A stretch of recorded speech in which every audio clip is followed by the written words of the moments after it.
और एक दिन बाद बजट पेश होने जा रहा है और इसे लेकर हर सेक्टर की उम्मीदें हैं। ऐसे में हमने मेडिकल सेक्टर के एक्सपर्ट से बात की। सर्वाइकल कैंसर को लेकर संसद में कई बार चर्चा हुई है, तो इस बार बजट में कैंसर मुक्त भारत के लिए सरकार से क्या क्या उम्मीदें हैं, इस पर हमने एम्स के कैंसर एक्सपर्ट से बात की। मेरे साथ एम्स के डिपार्टमेंट ऑफ रेडिएशन ऑन्कोलॉजी के डॉक्टर अभिषेक हैं।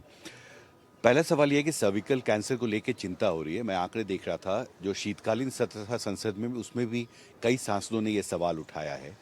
ऐसे में यह सवाल उठता है कि आगे और क्या नया करने की ज़रूरत होगी। आपको लगता है बजट पेश होने वाला है, आपको लगता है कि फंड एलोकेशन बढ़ाना एक विकल्प है?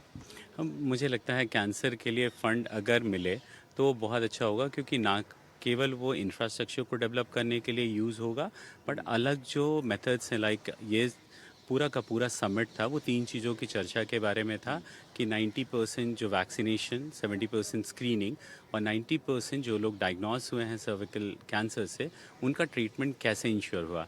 ट्रेडिशनली अभी तक इंडिया में डायग्नोसिस और ट्रीटमेंट पे चर्चा करते हैं, हम केवल उनकी बात करते हैं, चाहे वो सर्विकल कैंसर हो, कोई भी कैंसर हो।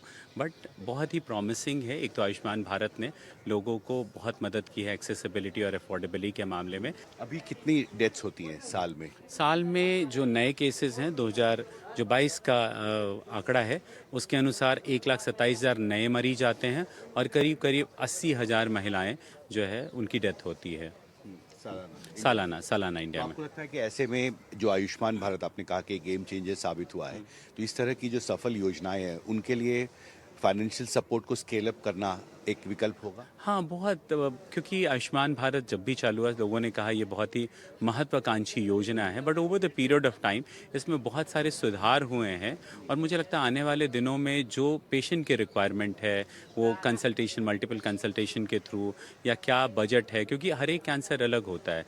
जब आप बात करेंगे लंग कैंसर या ब्रेस्ट कैंसर या फिर कोलोरेक्टल कैंसर की, वहाँ पे बहुत सारे ट्रीटमेंट ऑप्शन में टारगेटेड थेरेपी पहली लाइन है, तो वहाँ ट्रीटमेंट का कॉस्ट, जबकि परंपरागत सर्विकल कैंसर में, हेड एंड नेक कैंसर में कंपैरेटिवली कम होता है। सो मुझे लगता है आने वाले समय में अलग अलग कैंसर्स के लिए इस तरह का कॉस्ट एनालिसिस करके वो दिखाने की ज़रूरत है कि सब कैंसर्स के लिए नहीं है, और अपनी योजनाओं को जो पेशेंट की ज़रूरत है उसके अनुसार आई थिंक मॉडिफिकेशन की ज़रूरत है। और आगे आने वाले समय में मुझे लगता है जिस तरह के सुधार, मतलब इट्स अ कंटिन्यूअस प्रोसेस और ये हो रहा है। यस।